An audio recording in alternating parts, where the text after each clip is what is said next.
रामायण में चुनौतियों से लड़ना। रामायण में भगवान श्री राम के जीवन से जुड़ी कई कहानियां हमें चुनौतियों का सामना करने और उनसे संघर्ष करने का महत्व सिखाती हैं। एक प्रमुख उदाहरण है श्री राम का लंका विजय और रावण से युद्ध। कहानी। राम के जीवन की सबसे बड़ी चुनौती तब आई जब रावण ने उनकी पत्नी सीता का अपहरण कर लिया। श्री राम, जिन्होंने हर प्रकार की चुनौतियों का सामना किया, उन्होंने इस कठिन संकट का समाधान ढूंढने के लिए एक अद्भुत संघर्ष किया। उन्होंने न केवल अपनी शक्तियों को पहचाना, बल्कि अपने मित्रों और समर्थकों के साथ मिलकर पूरी योजना बनाई। श्री राम ने अपनी आस्थाओं, साहस और धैर्य से लंका पर चढ़ाई की। उन्होंने सच्चाई और धर्म के मार्ग पर चलते हुए रावण से युद्ध किया और अंततः उसे पराजित किया।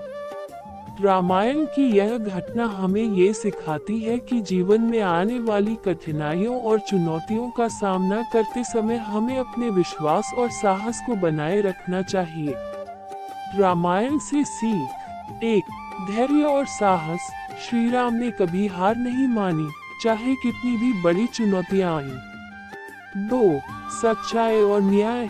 राम हमेशा सच्चाई और न्याय के मार्ग पर चले, चाहे उन्हें कितना भी कष्ट क्यों न उठाना पड़ा। 3. समझदारी। श्री राम ने हर कदम पर सोच समझकर कदम बढ़ाया, कोई भी निर्णय बिना सोचे समझे नहीं लिया। 4. सकारात्मक दृष्टिकोण। उन्होंने हर विपरीत परिस्थिति में अपने उद्देश्य को पूरा करने के लिए सकारात्मक दृष्टिकोण अपनाया। निष्कर्ष। रामायण की यह कहानी हमें ये सिखाती है कि जीवन में जब भी चुनौतियां आए, हमें उनसे लड़ने की शक्ति और साहस रखना चाहिए। राम की तरह हमें कभी हार नहीं माननी चाहिए और सच्चाई के मार्ग पर चलते हुए अपने लक्ष्यों को प्राप्त करने के लिए प्रयास करते रहना चाहिए। यदि आपको ये कहानी वीडियो के रूप में चाहिए, तो आप YouTube या अन्य वीडियो प्लेटफॉर्म पर रामायण के इन महत्वपूर्ण भागों को खोज सकते हैं, जो आपको इन सिखों को और भी बेहतर तरीके से समझने में मदद करेंगे।